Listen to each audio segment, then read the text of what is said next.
सावित्री 2 बेटों की माँ थी। उसे इस बात पर बड़ा घमंड था।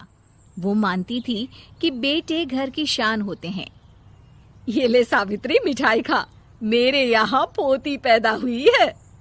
ये सुनते ही सावित्री मुंह बना के कहती है, अरे तू तो लुट गई, बर्बाद हो गई, तेरे यहाँ लड़की पैदा हो गई। अरे तू ऐसा क्यों कह रही है, मैं तो बहुत खुश हूँ। अरे जब तेरी पोती के पीछे तुझे खर्चे पर खर्चे करने पड़ेंगे ना, तब ये तेरी सारी खुशी गम में बदल जाएगी। पहले लड़की की पढ़ाई लिखाई का खर्चा, फिर उसकी शादी का खर्चा। अरे आजकल की शादियाँ कितनी महंगी हो गई है। गहने बनाओ, लाखों रुपए पानी की तरह बह जाते हैं। लड़कियाँ तो सिर्फ खर्चा करवाने के लिए ही पैदा होती हैं। इस तरह लड़कियों के प्रति अपने विचार व्यक्त करते हुए सावित्री ममता को लंबा चौड़ा भाषण देके चली जाती है। अब तो आप लोग इस कहानी में सावित्री देवी का पात्र अच्छी तरह समझ ही गए होंगे। कुछ समय बाद सावित्री की बड़ी बहू भी एक लड़की को जन्म देती है। फिर क्या था, सावित्री पूरा आसमान सर पर उठा लेती है। हे भगवान, ये तू मुझसे किस जन्म का बदला ले रहा है? अरे मैं तो मंदिर में रोज आकर तुझसे कहती तो थी कि मुझे एक पोता चाहिए, और तूने मुझे पोती दे दी। इतनी मिठाइयाँ और प्रसाद चढ़ाने का क्या फायदा हुआ? तभी सावित्री की बहू निशा कहती है, क्या माँ जी, आप भी इतनी सी बात पर नाराज हो गई हैं? देखिए तो आपकी पोती कितनी सुंदर है, बिल्कुल आप पर गई है।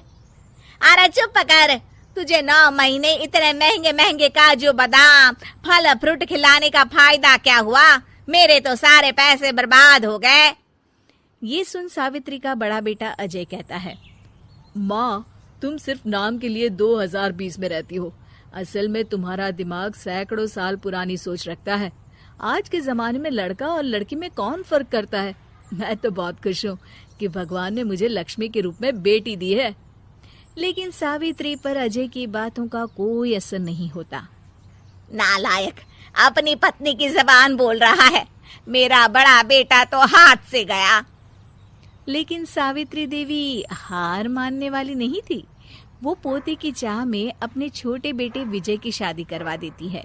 कुछ समय बाद आखिरकार वो दिन आ ही जाता है जब सावित्री की छोटी बहू गर्भवती हो जाती है।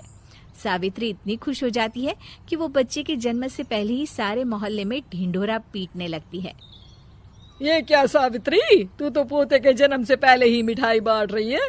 पहले पोता पैदा तो होने दे, और फिर क्या पता अगर पोते की जगह पोती पैदा हो गई तो। ये सुन सावित्री चिढ़ जाती है। अरे अपनी काली जबान मत चला, मेरी मिठाई खा के मेरा ही बुरा सोच रही है। बड़ी आई, ला मेरी मिठाई वापस कर। देख लेना, इस बार मेरे यहाँ पोता पैदा होगा, पोता। लेकिन ठीक इसका उल्टा होता है। सावित्री की छोटी बहू भी एक लड़की को जन्म देती है। सावित्री फिर से रोना धोना शुरू कर देती है और अपनी छोटी बहू को कोसते हुए भला बुरा कहने लगती है। देखते ही देखते ये सावित्री की रोज की आदत हो जाती है। एक दिन उसकी इस आदत से परेशान होकर विजय अपने भाई अजय से कहता है, भैया, माँ खुद एक औरत होकर हमारी बेटियों को पसंद नहीं करती, उल्टा उन्हें रोज कोसती रहती है। मुझे माँ की यह आदत बिल्कुल पसंद नहीं आती। अरे तू ठीक कहता है, मैं भी अब माँ से तंग आ गया हूँ। अच्छा, तो अब तुम दोनों इस तरह पीठ पीछे मेरी बुराई भी करने लग गए हो? नहीं माँ, हम चाहते हैं कि घर में शांति बनी रहे। हमें हमारी बेटियाँ बहुत प्यारी है। मैं नहीं चाहता कि वह तुम्हारे ताने सुन सुन कर बड़ी हो, और इसीलिए हम दोनों ये घर छोड़कर चले जाएंगे। हाँ माँ, मैं भैया की बात से सहमत हूँ। जब तुम इस घर में अकेली रहोगी तब तुम्हें अपनों की कीमत का एहसास होगा। अपने दोनों बेटों के मुंह से अपनी माँ के लिए इतने कठोर शब्द सुन सावित्री भावुक और रुआंसी होकर कहती है, क्या सच में तुम दोनों मुझे इस घर में अकेली छोड़कर चले जाओगे? हाँ माँ। हाँ माँ, अब पानी सर के ऊपर जा चुका है। मैं तुम दोनों के बिना नहीं रह सकती। अपनी सास के आंसू देख अजय और विजय की पत्नी अपने पतियों से लड़ पड़ती है। अरे जिसे जाना है वो जाए, मैं माँ जी को छोड़कर कहीं नहीं जाने वाली। भाभी, आप ये क्या कह रही हैं? वही जो तुम सुन रहे हो, दीदी बिल्कुल सही कह रही है।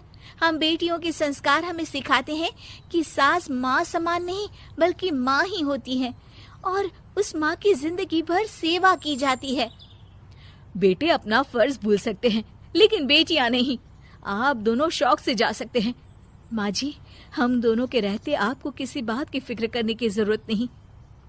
फिर क्या था, सावित्री के ऊपर छाए बेटों के घमंड के बादल उसकी बेटी स्वरूप बहुओं के तेज के आगे आंसू के रूप में परिवर्तित होकर सावित्री की आंखों से बहने लगते हैं और वो उन दोनों को गले लगा लेती है। मैं जिंदगी भर बेटियों को कोसती रही, लेकिन आज तुम दोनों को देख मुझे समझ आ गया कि बड़े अभागे होते हैं वो लोग जिनके घर बेटियां नहीं होती।